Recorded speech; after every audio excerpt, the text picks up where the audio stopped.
সুধী বৈষ্ণব ভক্তবৃন্দ, ভক্তিপূর্ণ প্রণাম রইল আপনাদের চরণে। আশা করি সকলে ভালো আছেন।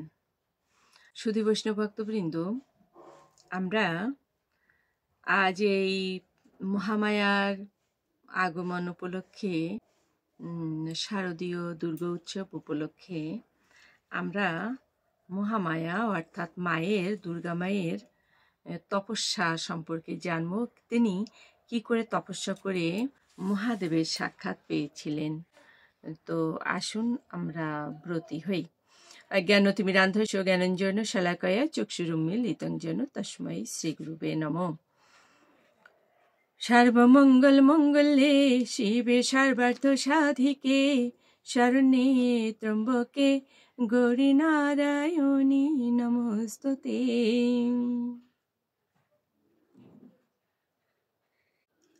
নম শিবায় শান্তায় কারণত্রয় হেতবে নিবেদয়ামি চাত্মানং তং গতি পরমেশ্বর। ওম নমঃ শিবায়, ওম নমঃ শিবায়, ওম নমঃ শিবায়। জয় মা দুর্গা, জয় মা দুর্গা, দুর্গতি নাশিনী। পার্বতী তপস্যা, শিবে সাক্ষাৎ লাভ। প্রতিসহাগিনী সতী প্রতিনিন্দা শুনে দক্ষের যজ্ঞাগারে প্রাণ ত্যাগ করলেন। তারপর জন্মগ্রহণ করলেন যে কোথায়? হিমালয়ের কন্যারূপে। নাম হলো তার পার্বতী। তিনি পুনরায় শিবকে প্রতিরূপে লাভের আশায় দুজন সখীর সঙ্গে শিবের সেবার জন্য হিমালয়ে যান। তথায় মদন দহন ব্যাপার লক্ষ্য করে ফিরে এলেন বাপের বাড়িতেই। এখন তার কোনো কিছুই ভালো লাগছে না। নিজের রূপকে সদাই ধিক্কার দিতে থাকেন। কোনো কাজেই সুখ পাচ্ছেন না। মুখে সদাই শিব শিব উচ্চারণ করছেন। সেই সময় নারদ ঋষি তার কাছে গিয়ে শিবকে পাওয়ার উপায় একমাত্র তপস্যা জানিয়ে দিলেন। অন্য কোনো উপায়ে বশীভূত হন না তিনি। তখন পার্বতী মহাদেবকে লাভ করার জন্য তপস্যায় মন স্থির করলেন। তিনি কি করলেন? পিতা হিমালয়কে নিজ মুখে বলতে লজ্জাবশত দুই সখীকে পাঠালেন তার কাছে এই কথাটা জানাবার জন্য। সখীরা হিমালয়ের কাছে গিয়ে বললেন, হে গিরিরাজ, আপনার কন্যা পার্বতী শিবকে প্রতিরূপে লাভ করবার জন্য তপস্যা করবেন। দেবশিবা তাকে এমন উপদেশ দিয়েছেন, অন্য কোনো উপায়ে সেই দেবাদিদেবকে লাভ করা যাবে না। তাই আপনি অনুমতি দিন পার্বতীকে তপস্যা করবার জন্য। দুই সখীর কথা শুনে হিমালয় চিন্তা করে বললেন, এত পরম সৌভাগ্যের কথা, আমি খুশি হয়েই অনুমতি দিচ্ছি। তবে তার মা মেনকার অনুমতি নিলে ভালো হয়। যদি সেও অনুমতি দেবে তাহলে আমার কুলো ধন্য হবে। এর থেকে মঙ্গলকর আর কি হতে পারে। গিরিরাজ হিমালয়ের অনুমতি পাবার পর সেই দুই সখী পার্বতীর মায়ের কাছে গিয়ে বলল, হে মাতো, আপনার কন্যা মহাদেবের তপস্যা করবার জন্য মন স্থির করেছে। গিরিরাজ তাতে সম্মত হয়েছেন। এখন আপনার অনুমতি পেলেই উমার বাসনা পূরণ হয়। তখন মেনকা শিবের আরাধনা করবার জন্য মেয়ে পার্বতীকে অর্থাৎ তার কন্যাকে কি বললেন? পার্বতীকে ডেকে বললেন, উমা, তুমি পূর্বজন্মে বহু তপস্যা করেছিলে, তাই আমাদের কন্যারূপে জন্মেছ। এখন তোমার কিসের অভাব? তপস্যা করতে যাবে কোথায়? সকল দেবতাই তো এই গিরিরাজের গৃহে, সকল তীর্থই তো এখানেই। তুমি এখানে থেকেই তপস্যা করে সিদ্ধি লাভ করো। তুমি সেই শিবের কাছে গিয়ে কি লাভ করবে? তোমার দেহ অতি কোমল আর তপস্যা বেশ কঠিন। তাই তোমাকে বলছি, তুমি গৃহে থেকেই যা সুখ লাভ হয় তাই করো। মাতা মেনকার কথা শুনে দুঃখে পার্বতী মুখ তুলে কিছু বলতে পারলেন না। শাড়ির আঁচলের খুঁটটা হাতের আঙুলে জড়াতে লাগলেন আর পায়ের বুড়ো আঙুল দিয়ে মাটি খুঁড়তে লাগলেন। তখন মাতা তার দুঃখ বুঝতে পেরে অবশেষে অনুমতি দিলেন। পার্বতী আনন্দে দুই সখীকে নিয়ে পিতা মাতার চরণে প্রণাম করে চললেন মুখ হিমালয়ের এক শৃঙ্গে তপস্যা করার জন্য। সূক্ষ্ম সুতি বস্ত্র ছেড়ে মোটা খরগোশ গাছের ছাল পরলেন তার কোমলঙ্গে। তারপর দুষ্কর তপস্যা শুরু করলেন। তখন সূর্যের প্রখর উত্তাপ, তখন চারিদিকে আগুন জ্বালিয়ে সেই সূর্যের দিকে তাকিয়ে তপস্যা করতে লাগলেন। বর্ষার সময় মাটিতে বসে, শীতকালে জলের মধ্যে বসে কঠোর তপস্যা করতে লাগলেন। এমনভাবে তপস্যা করার সময় তিনি সেখানে কতগুলো গাছ লাগিয়েছিলেন, প্রতিদিন তাতে জল দিতেন। ক্রমে সেই সকল গাছ বড় হয়ে ফল দিতে শুরু করলো। দেবী উমা সেই সব ফল দিয়ে অতিথিগণের সেবা করতে লাগলেন। শীত, গ্রীষ্ম, বর্ষা কোনো কিছুকেই তিনি গ্রাহ্য না করে মুনিগণের দুষ্কর তপস্যা করতে লাগলেন। মুনি ঋষিগণ উমার এই তপস্যার কথা শুনে অবাক হয়ে কেমন তপস্যা করছেন দেখবার জন্য তার কাছে গিয়ে দেখতে লাগলেন। তা দেখার পর বললেন, অন্য যে তপস্যা করে তা কিছুই নয়। পার্বতীর আশ্রমে যেসব হিংস্র পশু বাঘ সিংহাদি ছিল, তারা তার তপস্যার প্রভাবে হিংসা ভুলে গেল। তারা কেউ আর কাউকে পীড়া দিত না। সেই হিমালয় শৃঙ্গ গৌরী তীর্থে নামে খ্যাত হয়ে গেল। সেই সময় দেবতাগণ ও দেবর্ষি নারদ মহাদেবের কাছে গিয়ে তার স্তব স্তুতি করতে লাগলেন। তারপর বললেন, হে দেবদেব, পার্বতী নিদারুণ তপস্যা করছে। দেব দানবের দুর্লভ সেই তপস্যা, আপনি আমাদের প্রতি সন্তুষ্ট হয়ে সেই তপস্যার ফল দান করুন। তখন মহেশ্বর বললেন, দেবগণ ও দুষ্কর তপস্যা করে আমাকে দেখতে পায় না। আমি সেই গিরি নন্দিনী তপস্যায় বশীভূত হয়েছি। আপনাদের হিতকর বাক্য আমি অবশ্যই পালন করব। আপনাদের নিজ নিজ স্থানে গমন করুন।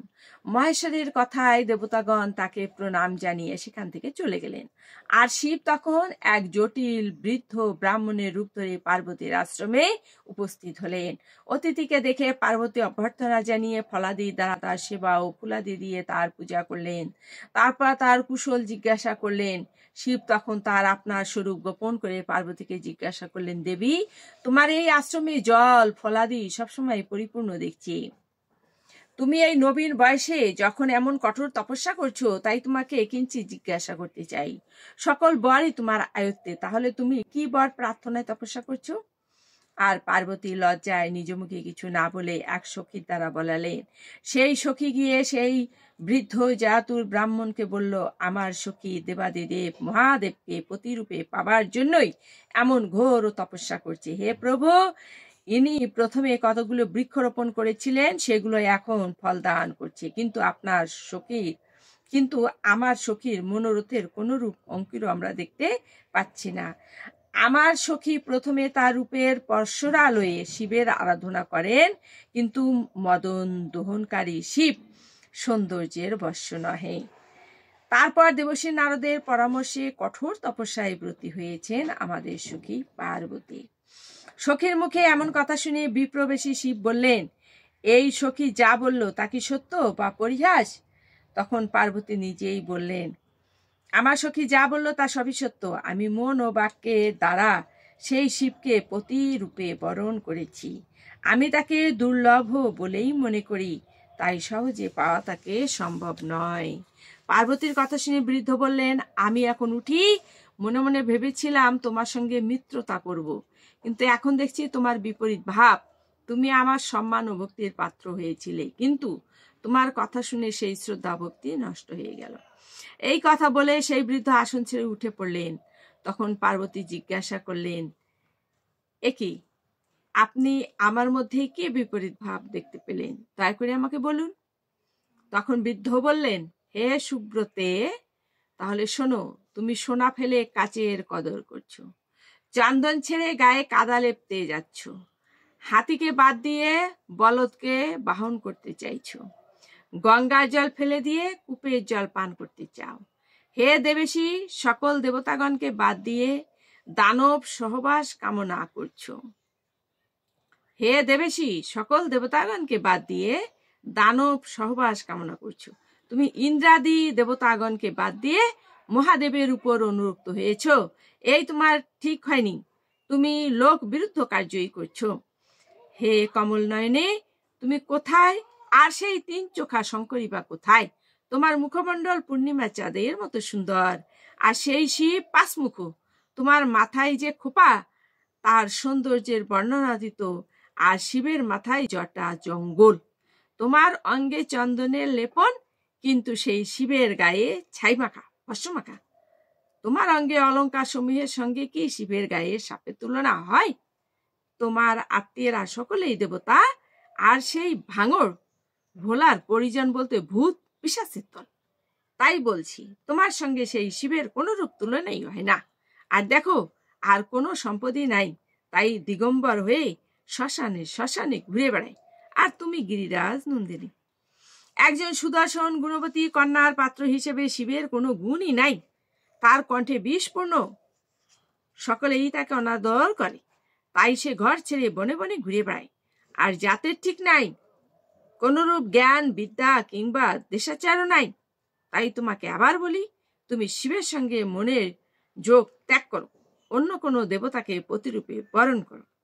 ব্রাহ্মণের মুখে এমন শিবনিন্দা শুনে পার্বতী ক্রোধের সঙ্গে বললেন, হে ব্রাহ্মণ, তুমি শিবের বিষয়ে কিছু জানো না। আমার মনে হয় তুমি কোনো ধূর্ত ব্রাহ্মণের বেশ ধরে আমার কাছে এসেছো। যাই হোক, প্রকৃত শিবের বিষয়ে তুমি আমার কাছে এই জেনে নাও।